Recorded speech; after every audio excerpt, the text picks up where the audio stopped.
So we have a site that represents 13,000 years of undisturbed occupation.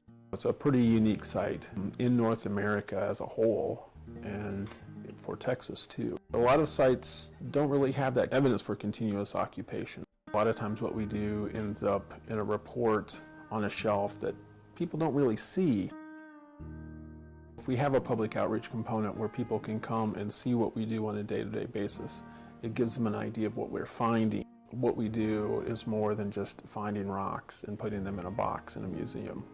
This season we were really targeting one zone, the Calf Creek Horizon, which is the specialized bison hunters. We have found some projectile points that were from the Calf Creek Horizon, among other later cultures too. That one is called a beveled knife. It's got this triangular shape, and then you can see how along the edges it has this sort of beveling, where basically it's been resharpened over and over again.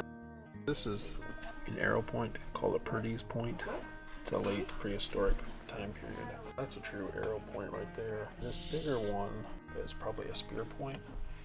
The reason it's not washed and it's dirty is that we're going to submit it for protein residue analysis to see if there's any blood protein still on it, to figure out what it was used on. We're trying to figure out how people lived in the past and how they adapted to a changing environment. We might be able to find information that helps us understand how people adapted to a drought 5,000 years ago. Our information not only informs people's interest in just archaeology, but also how people adapted to similar situations in the past. Well, our next move is to deal with the 200,000 artifacts that we found this past year.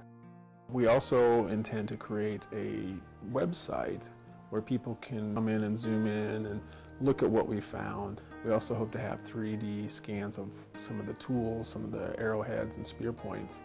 We also hope to have 3D scans of some of the tools, some of the arrowheads and spear points, and have those in that reconstruction so people can click on them and see the actual artifacts that we found.